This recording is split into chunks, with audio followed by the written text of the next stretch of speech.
Welcome to MAC Discussions, brought to you by CFMU and The Silhouette. Today I'm going to be joined by Sean Van Koughnett, the Associate Vice President of Students and Learning, and the MSU President, Jovan Popovic. Before we start, I just wanted to note that you are listening to a different format for this than usual. Usually we had recorded this over Zoom. Today we are doing this live on air, and it's going to be recorded as a video and uploaded later, probably where you're seeing this. Though, if you do want to tune into any future episodes, you can tune in on 93.3 on the FM dial or on cfmu.ca. Now, to get right into it, hi Sean, hi Jovan, welcome to MAC Discussions. Good morning. Morning, Shreng, how are you? Pretty good, how are you guys doing? Great. Well, it's Friday. Yeah, it's Friday. 9 a.m. on a Friday, or I guess 9:12 at this point. It's lovely to have you two here. Let's just get right into it. First, I wanted to ask you two to introduce yourselves and what you do. Sure, I can start. Yeah, as you introduced me, I'm Sean Van Koughnett, and I'm Associate Vice President Students here. Been here since 2013, so over 11 years.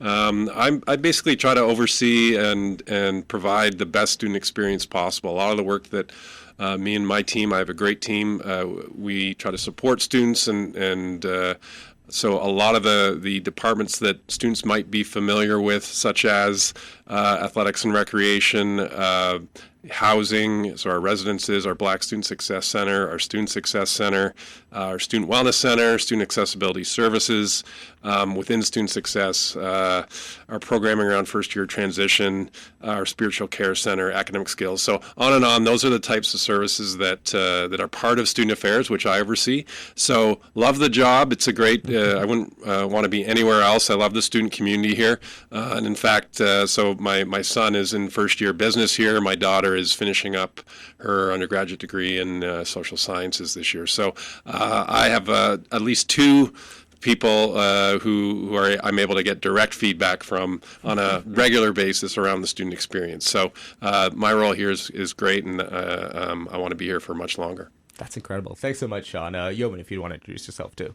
Yeah, thank you. So my name is Jovan Popovic. I'm the President and CEO of the McMaster Students Union. Just to explain a little bit about what the MSU is first for viewers who may not know, the job of the MSU is basically to fill the gap within the student experience, and we do this through two ways. The first way is through an on-campus presence through student life. So basically we host all the large clubs on campus are funded and regulated through the MSU.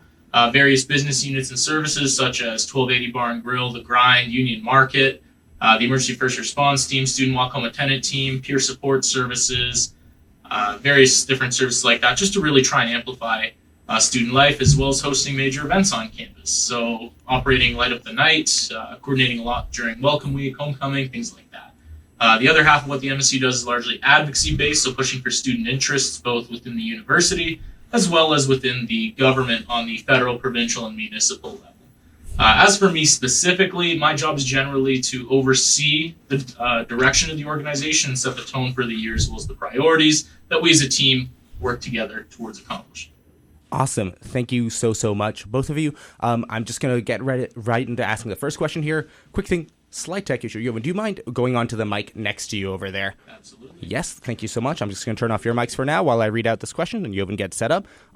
So first of all, I've already asked you about your roles. I kind of wanted to ask a little bit more about that. One of the questions we really found us receiving a lot from students is that people were asking about what the McMaster administration, what the MSU, and what you two do in your roles. What these sort of, a lot of students, it seemed, didn't have a sense of what is going on these sort of higher levels at McMaster and at the MSU. You've already talked a bit about your roles. I just wanted to ask if you talk a bit more about that and also a bit more about the larger sort of structure within your work, just so these students who sort of sometimes don't quite know what's going on there have a better sense of that. Sean, if you'd like to start again. Sure. Yeah, my role every day is different. I do focus on resources is a big focus. So it's a constant battle, I'll say, or effort to try to find the funding through different sources to provide what we need to provide for students. So that's finding the funds internally, finding it through donors, finding it from government. So there's a lot of work that goes on there. I'm also really focused on making sure that we're attracting the most talented people, engaged people as possible to work within student affairs. The better the team we have, the better the student experience it'll be, because no matter what your operation is, if you have great people, that's that's going to bode well. So I put a lot of focus on ensuring that the folks who work in student affairs are engaged, that they're supported, and I think we do have a really great team there. So I also sit on a number of groups and committees within the university as part of the senior leadership team. So we're engaged in a lot of discussions on key issues affecting students and affecting the university. And so part of my role is to influence where I can and to make key decisions related to the direction of the future of the university. So that's, in a nutshell, kind of the work that I'm focused on. Fantastic. Thank you so Fantastic. Thank you so much, Sean. And Jovan, if you'd like to go next. Yeah, in a very similar vein to Sean, the role changes every day, and the role changes really every year. I mean, it depends on who the president is, what the platform was that they ran on, the year plan they were elected to enforce and mandate, as well as the student priorities over the course of the year, which they might be very different than what a president was elected on. Things change all the time, so ultimately, I've said my role is largely facilitation. My role is making things happen, setting a direction, and ultimately getting the organization to follow suit. Over my time through the MSU, my priority has largely been student life, student engagement, and an on-campus culture. We've really seen an increase, for example, through our campus events department, in which we saw our budget go from, when I was elected prior to my first term, it was $300,000. By the end of my first term, it was $600,000, and this year it went up to $1.2 million. We've seen a significant increase within student life. Attendance at events is back to pre-pandemic levels, if not higher. We've seen the reintroduction of some major cornerstone events, especially homecoming, and significantly increased investments in larger scale events that pre-existed, such as Light Up the Night and the Holiday Marketplace. So that's been a major goal for us, trying to bring students back to campus, trying to rebuild a community that had been lost over the pandemic. And that's where most of my time has gone. Again, that may shift in future years depending on the president, depending on student priorities. Right. But over the course of my year, that's mostly what my job has looked like. Incredible. Thank you two so much for that. I really appreciate that. It's great for students to have a better sense of what is going on. Now, to get right into sort of the questions, the first one is regarding the Israeli-Palestinian conflict. So as of November 14th, 2024, the United Nations Special Committee to Investigate Israeli Practices published a report concluding that Israeli practices in Gaza are consistent with the characteristics of genocide. So, Sean, first to ask about the McMaster side of things. McMaster Apartheid Divest, a coalition of McMaster-affiliated organizations, has asserted that the university has almost $46 million in investments in companies and organizations tied to the occupation of Palestinian land. How is McMaster planning on responding to calls for divestment levied by these organizations such as McMaster Apartheid Divest? How is McMaster responding to calls to divest from these investments? It's an important question, and I can say since October of last year, I've spent by far more time on this particular issue than on any other. Been meeting frequently with different student groups on issues related to Israel-Palestine, and I can see face-to-face with students, and I'll just call it on both sides of this issue, how impacted they are directly. Some have family in the Middle East, and those who don't are still drastically impacted. So it's a really difficult, complicated issue. As many people will know, we had an encampment in May, and through that encampment, the demand to divest was part of the slate of demands that were put forward. And so in reaction to that, and as we engaged in dialogue, and I have to say that if you look across the country, there were very few institutions who actually engaged in significant productive dialogue that resulted in a peaceful resolution and action that came out of that. So we are one of those very few institutions that wanted to take this issue. I can't say that other institutions didn't take it seriously, but we dealt with it in a way where we wanted to truly understand what was going on and what the demands meant. So out of that encampment, the issue of divestment, a few things came out of that. So groups from both sides have now met with our chief financial officer to better understand how investments work within the university. We've now established a process for if you have a concern about any of our investments, you can submit that concern. We also committed to and released all of the information on our direct investments, what companies we invest in and the amounts of those investments. We're revising revising one of our older policies on investments to assess how and what social responsibly investing looks like. So that's underway, and that'll go out for community consultation over the coming months. So there's a number of processes that are in place that came out of that in Canada that are going to address the issue of divestment.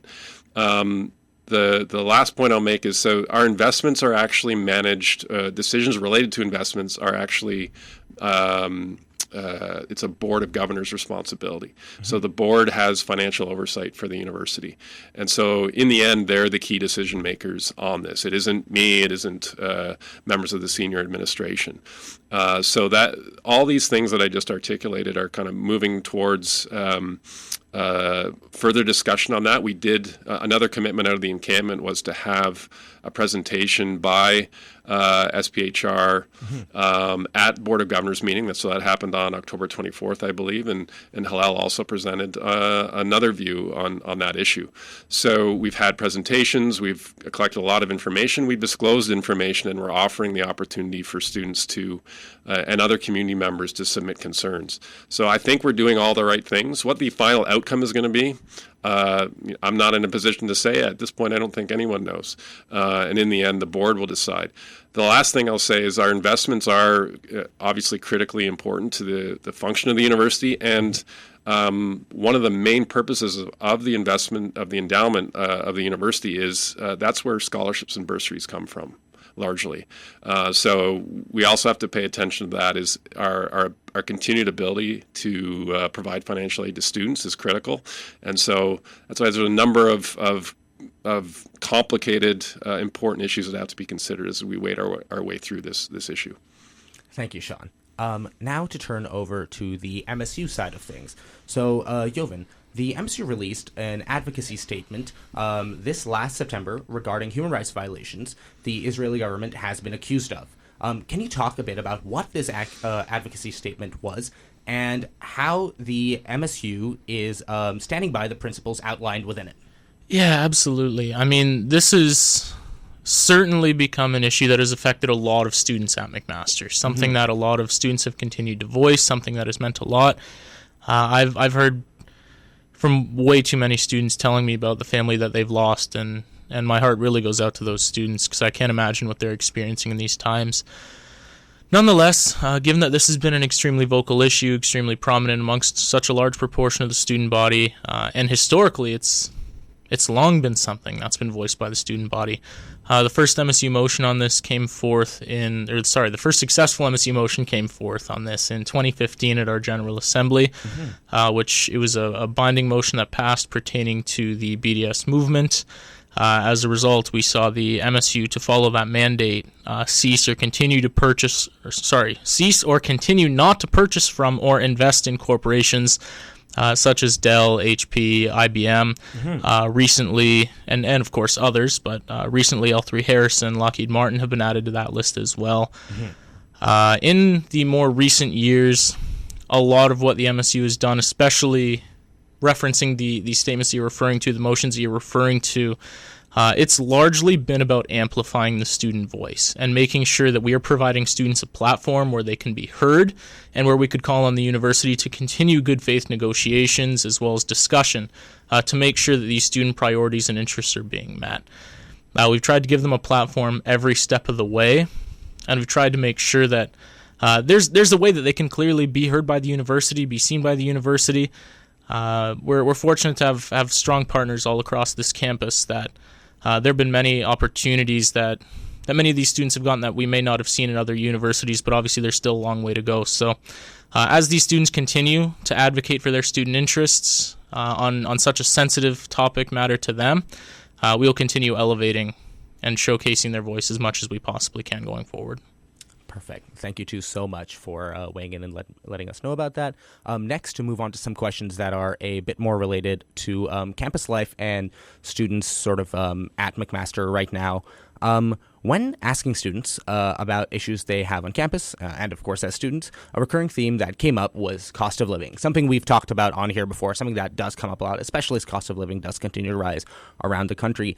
Students have specifically talked about the fact that they find on-campus food is often expensive and lacking in terms of perhaps nutritional quality for the price that they're paying for. What is McMaster and the MSU doing in terms of food security? Let's start with Jovan this time.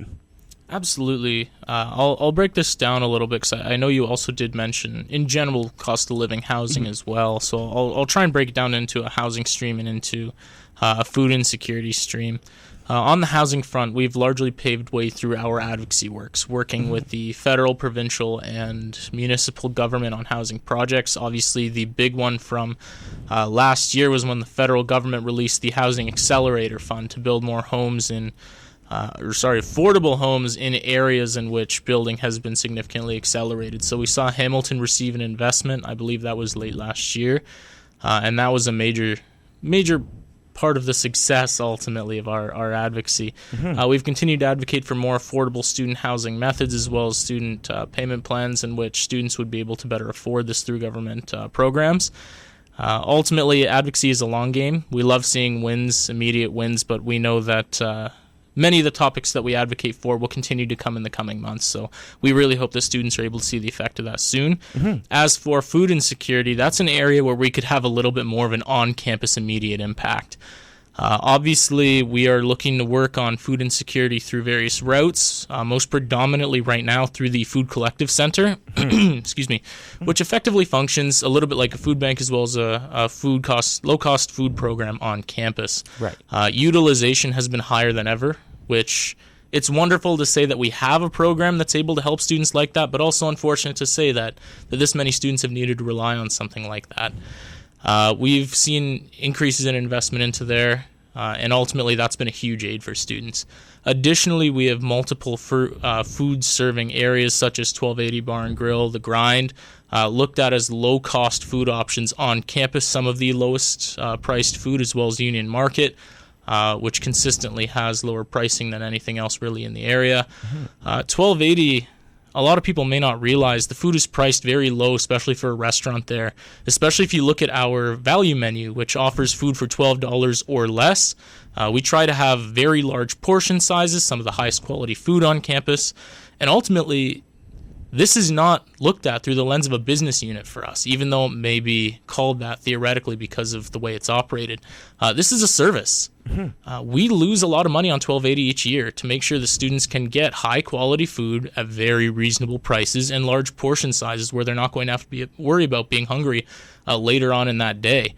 And we've really seen the effects of it. The use of 1280, those ordering, it's gone up significantly. We've seen way more people in there than ever before, which is wonderful. It means that what we're trying to put out there is working. And then the last initiative that I want to discuss a little bit about, and I saved this for last because it's not in place yet, but the SRA has approved a referendum on a platform point that I ran on back in January, which is going to ask students if they're willing to increase their student union fee by $6.50 a year. And in turn, we would be able to offer students soup and bread at no additional cost, potentially up to 4 days a week, every week for the entire school year. Wow. I've heard way too many students tell me that they're going hungry and skipping meals just to cut on costs. And academic stress, work stress, given all the accumulated costs in life and how much students are putting into just being a university student has gotten to be too much. And if I can find a way to potentially address that just by offering students something to get them through the day, I think it's a wonderful opportunity for students to have that vote. So I look forward to seeing that referendum being run in January and look forward to seeing what the ultimate outcome is. But I'm proud to have offered students the opportunity to vote on a major issue like this towards something that's become a very prevalent issue. Incredible. Thank you so much, Jovan, for talking towards that and talking about some of the stuff that's coming up that students can look out for in terms of food security and cost of living on campus. Of course. Thank you. Yeah. And Sean, if you'd like to also talk on this now. Sure. Yeah. And as Jovan said, I think there's awareness around this issue. Of course, many students impacted by cost of living, many non-students as well. Costs are affecting everyone. Within hospitality services, they are a cost recovery operation, so they need to cover their costs. They're not looking to make a profit. As food prices have gone up, that of course impacts their business. So, but when they benchmark themselves against other operations, I think it was last year they were looks like they were second lowest of 13 other Ontario universities that were looked at in terms of pricing, second lowest among, and the lowest among those operations that were self-operated, meaning some universities outsource their food operations, so they were the lowest amongst all the self-operated operations of the 13 that were looked at. They also support the community fridge and work with financial aid so there are meal cards available for students who have those emergency needs. So there's a couple initiatives or a couple points around how we're trying to wrestle with this issue, and things like the $6 signature meals that they're trying to offer. They're trying to find ways to offer options that are lower cost. But certainly this is one that's going to be a live issue that we continue to we'll try to find ways to help students with. And I think what the MSU is proposing, what you're proposing, Jovan, is a great initiative, and we're always open to other ideas as to how we can help students out. Incredible. Thank you so much, Sean, for that answer. And now moving on to our sort of last big question for this MAC discussions.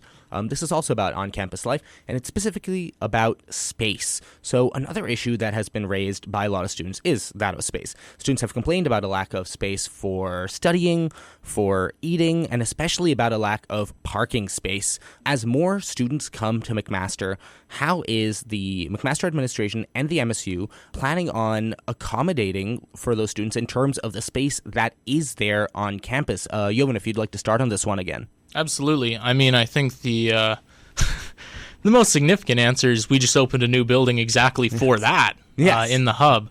Obviously, it's a place where students can go to study, students can go to eat. The Student Market, a basically fresh food store, just opened on the second floor. It's a soft launch, so we don't have those fresh foods in yet. But come January, it'll be a fully stocked store. So it's a place for eating, it's a place for studying, it's a place for hanging out and just relaxing with friends. It really hit home on the space issues on campus.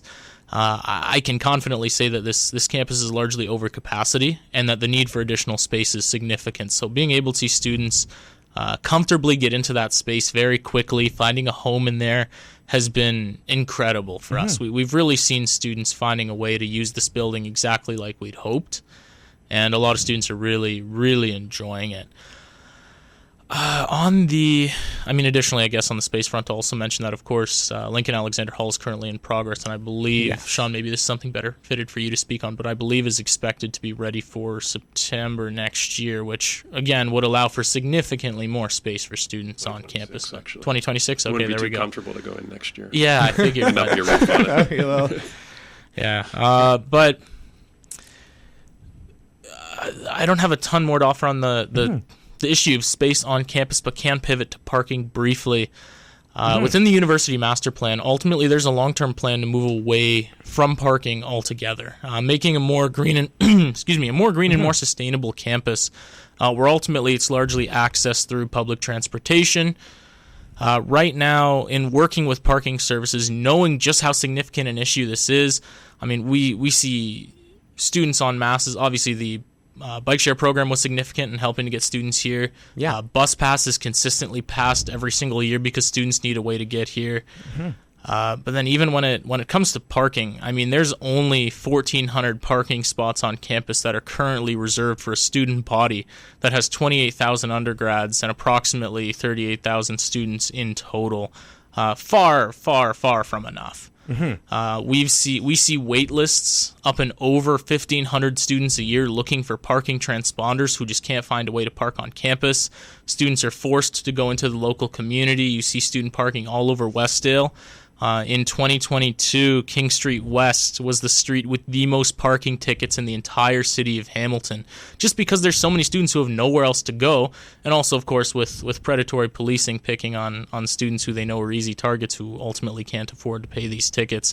King West actually had over 5,000 parking tickets in 2022, and the next most ticketed street in the city had 3,000. It's a significant jump. Either way, working with parking solutions on campus with parking services, I think that we've accomplished quite a bit in that time. The biggest program of which is transponder sharing. So ultimately looking at a way of transponder sharing essentially where if I only used my transponder Monday and Tuesday, it would allow someone else to use it for Wednesday, Thursday, Friday, where essentially I'm given a certain amount of dates on my transponder, they're given a certain amount of dates on their transponder. So ultimately it's cheaper and more affordable for students while also allowing more students to use lots that otherwise would have been unoccupied. Right. Lot M, which originally only held 1,400 students, which was every student spot on campus, now holds 1,800 because of the transponder sharing program. So there's a lot of initiatives like that I've been advocating for and working directly with parking services to accomplish. And obviously this is nowhere near what's needed in and around this campus given the complete disproportion of parking available to the student body population, but it's certainly a start. And to see the amount of parking on campus essentially jump by 30 to 35%, that's significant. So the more programs we can continue to implement like the transponder sharing, the better. And I've had nothing but confidence in working with parking services and the people over there. They've come a long way, and it's unfortunate that they don't have access to more parking. At the very least, they've negotiated with the university essentially that the number of parking spots will not go down going forward. Okay.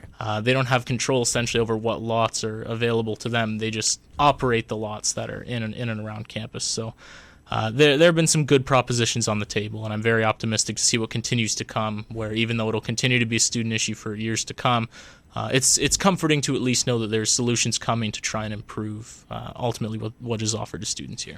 Fantastic. Thank you. That's great information to know about, and it's great to learn for students about how this is developing on campus. Sean, if you'd like to talk a little bit now about the McMaster side of things here. Sure. On the space front, especially in the first 6 or 7 years I was here, that was one of my main focuses. So if you look at the Peter George Center, Jovan referred to the hub and the DBAC expansion. Those two projects alone were about 500,000 square feet of dedicated student space for fitness, studying, meeting, lounge space, etc. The student population, it's not projected to increase at this point. It did increase over, from my time here, say between 2013 and the pandemic. In fact, we've admitted fewer students the last few years than we did in 2020. So I think, that's leveled off. That's not to say that space still isn't an issue. But we've also have the McLean Center. That's the building that people will see going up across from DBAC that's been led by the School of Business. And so that will open, that's scheduled to open fall of 2025. And that will... That's been what I was thinking. Right. Yeah. So that will also provide some really great student space. That is also, to my knowledge, that's not filled with offices. That is classroom space and lounge space. So I think we have added a tremendous amount of space and are adding more space for students in that area of campus. Now, there may be other areas of campus where, because most of the projects that I've talked about are all in one area, that there are probably other pockets of campus where there's a need for more student space. Of course, space is one of the most time-consuming and expensive things to try to come up with. Right.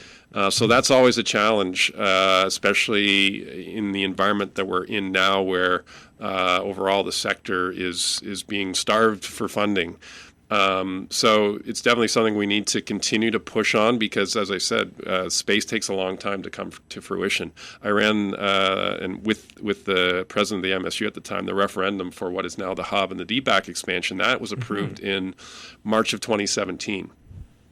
And we were only able to open it the length of time it took to hire an architect, plan it. Construction was delayed through COVID. That took, 7 years to come to fruition. The Lincoln Alexander Hall, which is going to be, I believe, maybe the second largest residence in Ontario, is what I'm told, almost 1,400 beds. The planning for that started almost probably within about a year after I arrived, so about 2014. Wow. And so it's scheduled to open in 2026, so 12 years to bring a large project like that to fruition. So my point being that as we look at space, it has to be continually on our agenda because it does take so long for these things to come to fruition. But we have made huge strides in this area over the past decade in expanding the space. And it's really fulfilling to see when I go to the Pulse, I go to the Hub, and just see how it is used. And students have really gravitated towards it. So that's really fulfilling. Parking, I don't think I've ever been at a university where parking isn't an issue. And there's kind of a joke internally in terms of almost every issue that comes up, somehow parking is the problem that's raised. No matter what problem you start with, it comes down to parking. I think that operation, and I'm not involved directly in it. They have done a great job, especially over the last couple of years, in trying to find creative ways to use the space that we have. I know, at least from the faculty and staff side, there was a long waiting list. Some faculty and staff who were here for many years not having a parking spot, and they've been able to clear much of that wait list, I believe. And I have been involved in different conversations, including the planning on the campus master plan, where things like, parking garage question would come up, and the funding required for that is, and the business model for that, it's kind of shocking in terms of how much money it would take. And I don't have the dollar figures in the tip of my tongue, but right. When you look at that and you say, okay, we could spend X number, tens of millions of dollars on a parking garage, and then you have to weigh that against, well, that's tens of millions of dollars are now not going to be able to go to academic priorities, student life priorities, whatever it might be. So that's always the difficult calculus that, and the difficult discussions that are had. There's no one solution to this. Jovan referred to making use of public transportation. I mean, eventually, hopefully, I don't know at what point, maybe I'll be long retired by then, but the LRT is supposed to, at some point, come to fruition. And if that's the case, that'll provide another avenue for people to get to campus, because there's supposed to be the stop that's right in front of McMaster. Yes. So all these things, again, long time frame, doesn't solve the problem tomorrow when a student's trying to park before they come in for their final exam or whatever it is. So I don't have any easy answers for that one. No worries. Thank you so much for answering that too, and letting students know about what's happening and sort of what the process of creating that space and everything is on campus. Otherwise, that does bring us here to the end of my questions. However, I did want to give both of you a chance here to say anything you feel like I've asked about a lot over here. We've gone through a few topics. If there's anything that's come up that you still want to chat about, you had the last few things you want to say about. Starting with you, Sean, is there anything else you'd want to say? I think maybe I'll just finish off by, when I introduced myself, I talked about what a privilege it is to work here, and my respect for the student community here. Really love working with students. We have a great relationship with the MSU. We don't always agree on everything, but we have the trust and respect to be able to talk through those issues, which is not something that is necessarily common in terms of other institutions when we talk to our colleagues. So I really appreciate that. And I really love the diversity of the student population here and the different viewpoints that I'm able to hear on a daily basis. And that helps inform the work that I do and the work that my team does. So as I said in the beginning, I wouldn't want to be anywhere else. Lovely. Thank you so much, Sean. And Jovan. Honestly, I don't have too much to add here, but I definitely echo that message. There have been a lot of student priorities and student issues brought forth that obviously it's the job of the MSU to try and address and advocate for. And we've explored every avenue from within to going to government officials to working with the university administration. And we're definitely fortunate to have such great partners here at the university and to have had many of the successes that we did. I know that there's still a lot left to address, parking especially, but just knowing that there's a lot of opportunities and paths forward is always very reassuring. Perfect. Well, thank you two so much, Jovan and Sean, for coming on here. This is the end of MAC discussions for today, obviously, but I really appreciate you guys coming here and chatting with me a bit about these issues that are on students' minds. Thank you guys so much. Other than that, if anybody listening or watching here has any other questions that they would like to ask, anything that comes to their mind, please send them over on our Instagram or send them as an email. Don't forget, of course, to like and subscribe when you see this video. Otherwise, if you're listening to this live on air, don't forget to go on to cfmu.ca and to keep up with what is going on here. We will continue to do these videos into the future. Once more, thank you, Sean. Thank you, Jovan. It's been a pleasure having you two on here. Thanks very much. It's been a pleasure. Absolutely. Thank you. Anytime.